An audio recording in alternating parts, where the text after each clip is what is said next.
Hi, welcome back to Detective and Mystery Fiction. If you enjoy my content, please consider hitting the like button. It's the only way the YouTube algorithm notices me.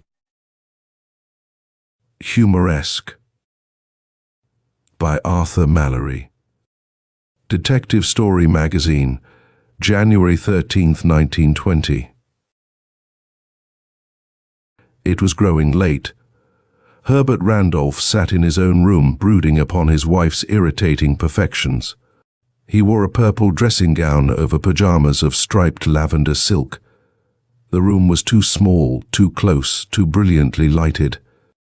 Around the red-tinted walls ran a wide plate rail, supporting huge ornate steins, clumsy crockery plaques embossed with hunting scenes and decorated with mottos in ill-spelled slangy German. Below this hung pictures, too many pictures. Violently colored prints they were, of sporting persons in pink coats, tooting upon horns, of smiling ladies, whose exuberant charms were most scantily arrayed. Looking about, one might easily have divined that Herbert Randolph considered himself to be a gentleman of sporting proclivities. Without looking at the well-stocked cellarette, one would have known that he called the place his den. There he sat, in slip at ease, yet even as he cast a proud look at its garish splendors, Randolph sighed. It was one more irritation. Even this room had become a bone of contention. Catherine called it common, and it was common. Likewise, she affirmed that his taste in pajamas was crude and flashy, and she was right. Why had he ever married such a woman? She even desired to select his neckties, and what man, be he never so meek, can countenance this in a wife? And with it all she was so indulgently cheerful, so patronizingly affectionate, she was really fond of him. It made matters even worse. He could not satisfy his annoyance in quarrels. Wherefore, Herbert Randolph nurtured a silent but bitter animosity against his wife. Being a semi-invalid, and with no need to work, he spent long solitary hours such as this in feeding fat his grudge. She was too correct, too well poised, too contented. Her taste was too infernally good. He flushed dully, gazing at one pictured damsel who wore a red rose in her hair, and hardly anything else. Resentfully he recalled his wife's incisively satirical comment upon this lady, and swore between his teeth. Well, he had had his den furnished and decorated as he pleased in spite of her. Yet even the memory of her cool glance of appraisal upon the rare occasions when she deigned to enter it at all sufficed to spoil his pleasure. In it, Randolph knocked out the dottle of his short bulldog pipe and refilled it from a squat, hideous green tobacco jar. The act gave him a perverse pleasure. Tobacco was bad for his heart, he knew that. He resumed the bitter thread of his reflections. Better educated than he, more cultured. Bah! How her superior airs enraged him. It had been bad enough while he was still poor, yet then her very precocity had helped him. She looked upon free spending as vulgar and ostentatious. But now he was no more than 45, and rich. It was true that his heart was bad, but that was no reason for living like an anchorite. He wanted to get out, to have a good time, to see life. And Catherine, his wife, her idea of dissipation was an evening of grand opera. Bah! Classical music, how he hated it, and her. From below stairs, as in answer, floated a strain of music. The clear, wailing tones of a violin sounded above the piano. Herbert Randolph shifted irritably in his chair. There was no tune to it. Some classical thing, he supposed, Beethoven or Wagner or some such rot. If it had been jazz now, something with a little life in it. But Catherine scorned syncopation. The thought roused a fresh grievance. There was Peter Joyce. They might have been at the midnight review. Catherine was a fine-looking woman, if she'd only wear clothes with some zip. He would have been glad to show her off. Instead, she preferred to sit down there, alone with Peter Joyce, pounding the piano in time to his silly fiddle. Perhaps, he thought bitterly, She was too fond of Peter, was deceiving him. But he put the thought aside, not without regret. No, she hadn't life enough for that. She was too good, too infernally good. Of course, Peter was in love with her, poor old Peter. But she wouldn't even give him grounds for a divorce. At last the music stopped. Well, it was time, almost midnight. Catherine herself let Joyce out. She refused to keep servants, another grievance. Said she liked housework. Bah! Good night, Peter, came her clear, pleasant voice. Bring your new music over Tuesday. The door closed upon an indistinguishable reply. Randolph called querulously down the stairs. Catherine, aren't you ever coming to bed?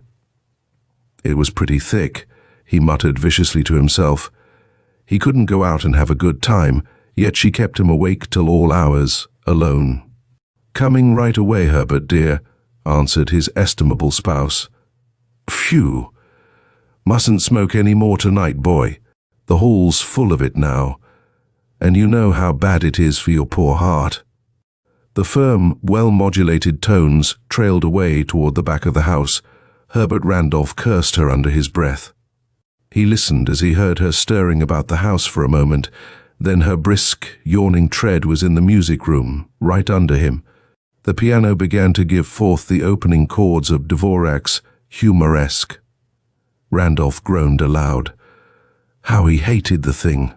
His wife regarded it as rather too light, too popular, but she had for it a fondness half apologetic, yet intense. When alone, she would play the thing over and over, until Randolph knew by heart each detestable fan chord therein. Gritting his teeth, Herbert Randolph looked about for something to distract his mind, through which the bizarre melody rang maddeningly. On the table beside him lay a single cartridge, dropped that evening from a pocket of his shooting coat, where it had lain, forgotten, months or years. It was a revolver cartridge, .38 caliber. He picked it up absently, rolling it in nervous, uneasy fingers. From below the music went on interminably. His exasperated fingers beat a devil's tattoo with the cartridge until the tabletop was dented. At last she swung into the finale and stopped. Unconsciously his tension relaxed. He sighed in relief. And then, another crashing chord rang out. She was beginning the thing again. It was too much. Something seemed to snap in Herbert Randolph's brain. All his unuttered bitternesses, all his baffled desires, all the years-long conflict of tastes and habits crystallized suddenly into nascent hatred. A wave of passion shook him, so that his head swam. Then, suddenly, he was alert, calmly active. He snapped out the lights. He had no conscious plan, yet moved with the sure confidence of one whose least step has been long foreplotted. The forgotten cartridge remained in his left hand. Opening a drawer of his desk, he snatched out a revolver and glanced at it briefly. It was a .38, every chamber loaded. Then he kicked off his stiff-soled slippers and padded, barefoot and silent, down the back stairs. It was a hot August night. Windows and doors stood wide open. With automatic care, he eased back the kitchen screen door, lest it slam, and descended the steps. His bare feet flinched from the prickly grass as he tiptoed around the house to the music room window. The shade was high, the curtains pulled back to let in more air. Through the fly screen, he saw his wife's shapely back. Her shoulders moved lithely as she beat out the first movement of the finale. Herbert Randolph's slack lips drew back in a ferocious grin out there in the dark. "Humoresque," he ground out, then raised the pistol without aiming and shot, once. Upon the sound, almost unheard in the loud music, a little blue-lipped spot sprang out in the middle of that white back. With a great discordant crash, the nimble hands fell forward upon the keys. The piano moaned and screamed like some living thing sorely wounded, but Randolph did not stop to watch. Panting furiously, for he was a short-breathed man, he plunged into the house and ran soundlessly up the back stairs to his den. As he ran, his steady hands broke the revolver and drew out the empty shell. It was as though he carried out a plan long and carefully rehearsed. He felt vaguely that he must have done this thing before, 1,000 times. So does the unconscious mind painfully work out its dramas against the ego's need. Wondering whence this plan could have sprung, full-flowered as it was, Randolph slipped into the empty chamber, the cartridge still grasped in his left hand. But here was an empty cartridge to dispose of, and he must hurry, must hurry. His desperate eye caught the squat, ugly tobacco jar. With a gasp of relief, Herbert Randolph lifted its lid and thrust in the empty shell, burying it deep beneath a pound of tobacco. Almost in the same motion, he closed the pistol breech, stamped into his stiff-soled slippers, and pounded noisily down the front stairs, crying aloud, "Help! Murder! Police!" As he burst into the music room, the words rose to a scream of fright not wholly assumed. Catherine's still, crimson figure, there beside the overturned piano bench, was unexpectedly terrifying. He raised the pistol and shot blindly out through the open window. Already the quiet residential street was alive with shouts and hurrying, irregular footsteps. The first to enter was Peter Joyce, their next-door neighbor, and on his heels came a disordered, agitated crowd. They found Herbert Randolph in the hall, frenziedly telephoning for a doctor. There were tears on his cheeks, and his pistol, apparently forgotten, still hung loosely from shaking fingers. "Oh, doctor, come quick," he was babbling. "Catherine shot, burglars, maybe dead." Dropping the receiver, he turned to face a pitying little group of neighbors. "In there," he said with a sob, and tottered back to the music room. And there the hurriedly summoned police found him a few minutes later, kneeling beside his wife's dead body, sobbing out his tale. "Just going to bed, snapped out lights. Catherine still downstairs, playing Humoresque." He shuddered oddly. "And then I heard, 'Shot!' Dreadful crash. Must have hit piano. Got my gun and ran down, yelling. 'Catherine there, dead!' Thought I saw a face outside, shot through window at it. Oh, Catherine, Catherine!" Policemen scattered through the neighborhood, searching for the mysterious assassin. A detective arrived, listened to Randolph's incoherent story, and examined the window screen. There were 2 bullet holes, plain to be seen, and the bending of the snapped wires showed that one shot had come from without, the other from within the room. "Yeah," announced the detective. "It's clear enough. Do you get a look at the fella, Mr. Randolph? Seen you give us any description of him?" Randolph shook his head mournfully. "Just a blur," said he. "Just something white out there, and I shot, and it was gone." "Only shot once, huh?" inquired the detective. He took the forgotten pistol from Randolph's unresisting fingers, broke it, and examined all its chambers with care. "Yeah," he said, nodding wisely. "Well, we'll get the fella all right. We'll catch the man 'at did this and send him to the chair, sure. Here, hold on. Grab him, Bill." Herbert Randolph had fainted. Kindly hands lifted him and bore him away. "Poor chap," said the neighbors. "A dreadful shock to him. Must have been fonder of her than we thought." The doctor called to examine the dead woman stayed to minister to her stricken husband. He revived after a time and began to weep. "I can't stay here with her," he cried brokenly. "I've got to get away. I can't stand it." His eye lit on Peter Joyce, who stood at the bedfoot. "Help me, Peter," he begged. "Take me away. I can't stand it here." Joyce looked at the doctor, who nodded. "Better get him out," he whispered. "Heart all gone to pieces. Can't stand the strain. You and their other friends will have to look after the funeral." And so Peter Joyce opened his house to the broken man, and presently Randolph was carried there for the night. The police took possession of the Randolph house. There was nothing more to be done until after the inquest, so Joyce came home, but not to rest. The sick man insisted upon his presence. Half delirious, Herbert Randolph sat up in bed, leaden pouches beneath his haunted eyes, and told over and over, in pathetic iteration, his story of the murder. She was playing Humoresque, he repeated. She'd just got to the end, the part that goes, la-da-dee-da-dee-da. He hummed it over again and again. Right there she was, and I'd just turned out the lights, and then bang, and the piano went crash, and I jumped and ran downstairs. Through the long night he sat, running it over as one learns a difficult lesson by rote.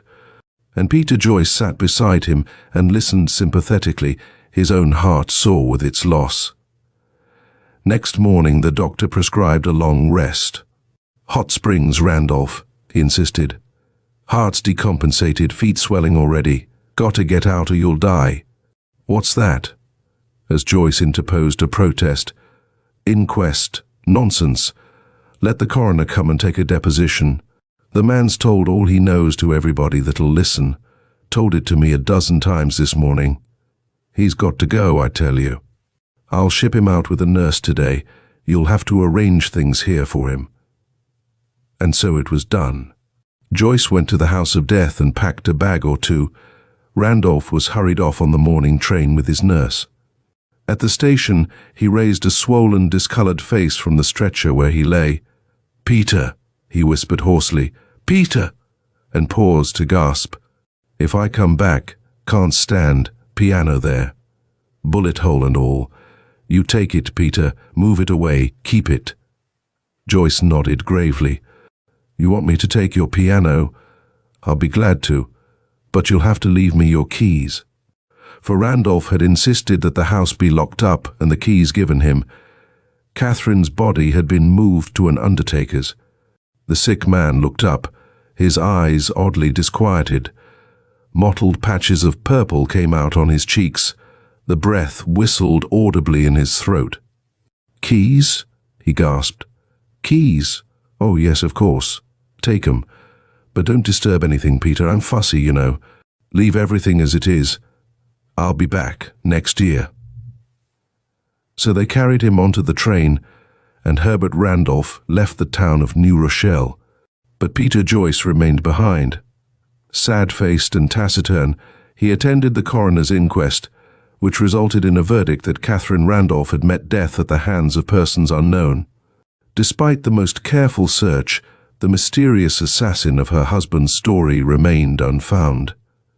Then Joyce arranged the murdered woman's quiet funeral, arranged it, and attended as chief mourner. He dropped a single rosebud upon the coffin and stood with bent head while the coarse, wet earth thudded down and buried it. And all this done, he turned his steps toward the empty house, to look at the piano which was to be his keepsake of the woman he had loved so long and so hopelessly. He unlocked the front door hesitatingly. Perhaps it would be best not to enter yet. Already the place was taking on the dank, close scent of disuse. He dreaded to go in, yet, dreading, entered and closed the door behind him. His cautious steps echoed through the empty place. It was as though the walls, given up to the memory of death, protested thus against the intrusion of the living. Peter Joyce tiptoed to the music room and sat there, long and silently, staring at the piano which was to be his, at the bullet hole, breast high upon its front, at the pitiful, darkening stain upon its keyboard. So he sat for an hour, rigid, moveless, and at last, with a great sigh, stirred and fumbled for his pipe unconsciously, as one does in moments of stress. He drew it forth, but he had no tobacco. He searched through his pockets once more. No, he must have left his pouch at home. Well, he was familiar with this house. Randolph always kept tobacco in the hideous green jar in his den. He would go there. The urge to smoke was upon him, the longing for tobacco, comforter of the lonely man's woes. Peter Joyce mounted the lonely, creaking stairs to Randolph's den, entered it and filled his pipe. Then he settled in the big leather chair for a solacing smoke. He puffed absently, furiously for a moment, then removed the bitten stem from his teeth. What a curious taste this tobacco had. It was not like Herbert's, The man's taste was good enough in tobaccos. He inhaled again, experimentally, puzzled briefly over the strange flavor, then lifted the lid of the green jar and sniffed at its contents. Yes, it had an odd smell. It smelled like gunpowder. What was this? Joyce thrust a hand deep into the jar, groping through the moist, fragrant tobacco. His fingers closed on something hard and round, and he drew it forth. An empty cartridge, .38 caliber. Frozen in a strained, unnatural posture, Joyce sat very still, one hand stiffly outthrust, holding the empty shell before narrowed, glinting eyes. So he sat, pondering, for a space, his thin features set and hard. His pipe, forgotten on the table edge, smouldered and went out. And at last, without speaking, he put the empty cartridge back into the jar, shut down its cover, and went out. Whatever may have been his thoughts, he said nothing. He listened to the 9 days' chatter of the Randolph murder, and gravely agreed that the mysterious assassin had made good his escape. Shortly, as always happens, the talk died down. People ceased to speculate about the Randolph case. The whole thing was forgotten, except by Peter Joyce. After a time, burly movers came with their low truck and carried the dead woman's piano to Joyce's bachelor menage. And then Peter Joyce, the recluse, did an unusual thing. He made a trip into New York, several trips. His way took him to this and that famous firm of piano makers.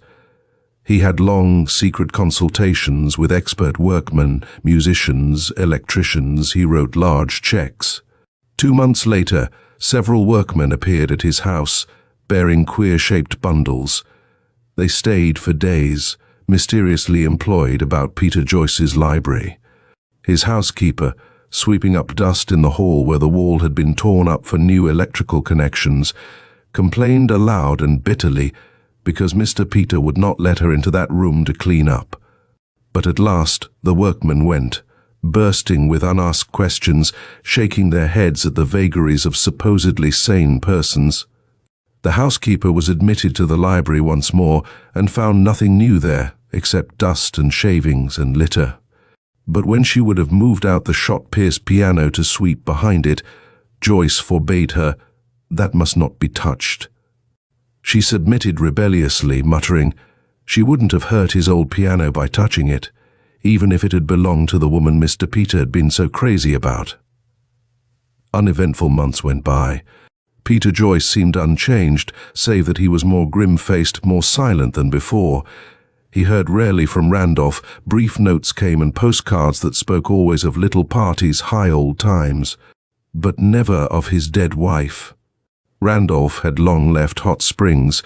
He was traveling through the West, cutting a wide swath.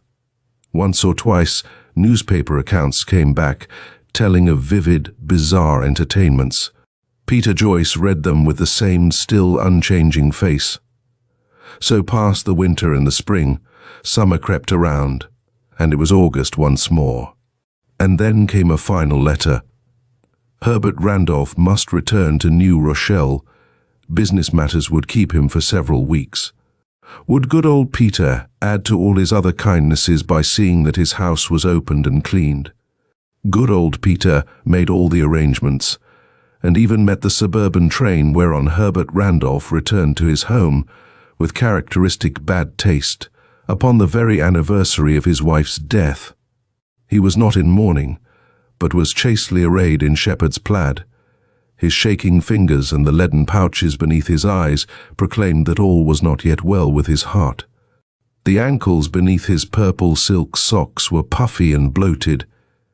He greeted Peter with subdued boisterousness.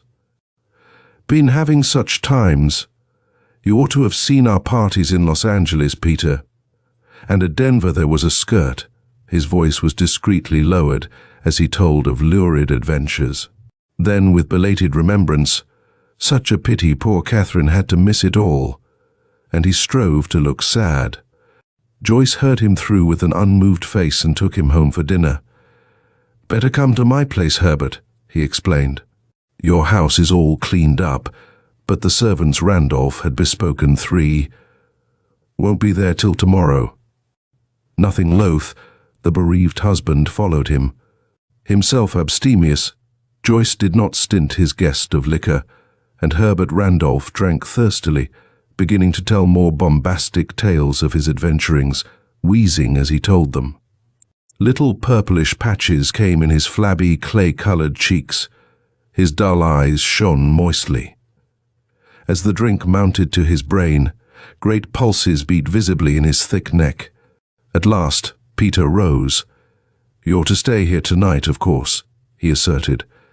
Randolph agreed noisily and followed his host upstairs for a last drink and smoke.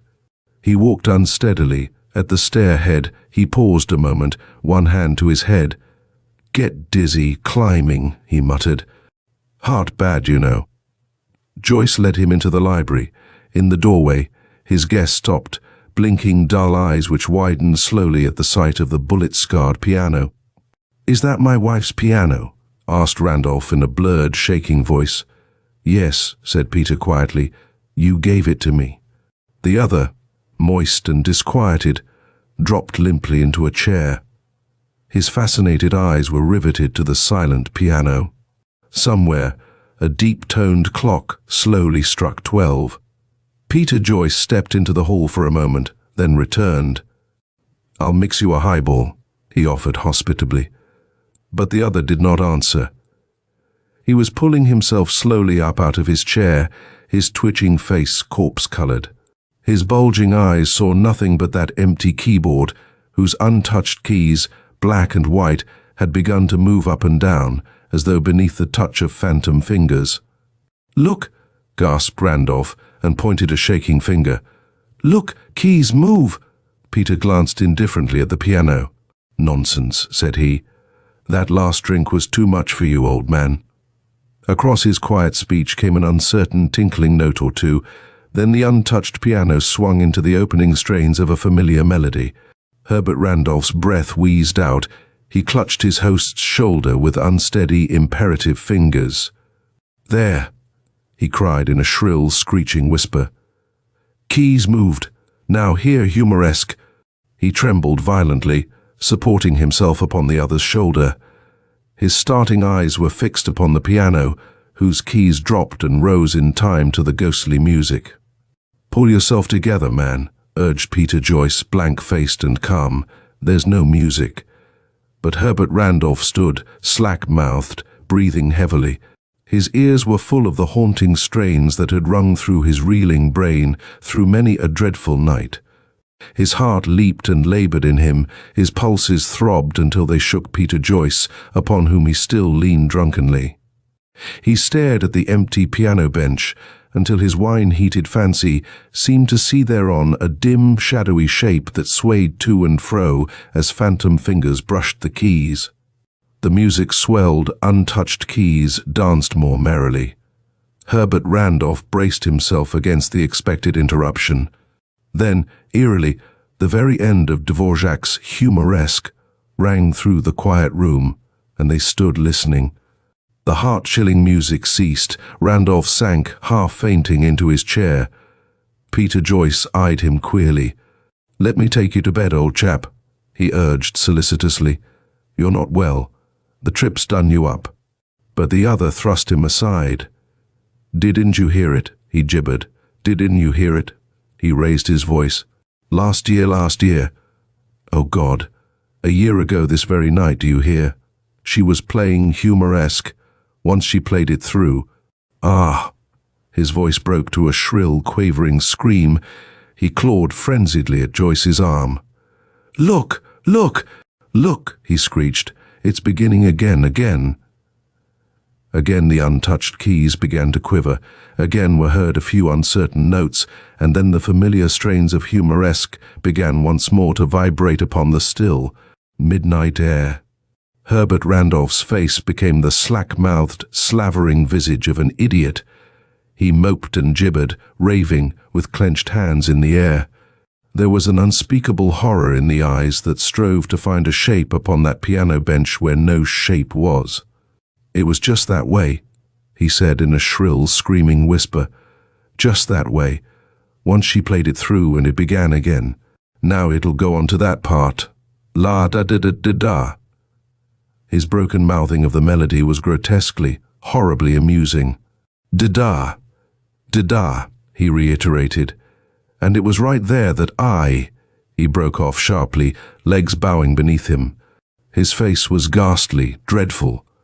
The wraith-like music rolled inexorably on, swelling louder and louder as it swung into the first movement of the finale. And then came a sudden, jangling crash. And then silence.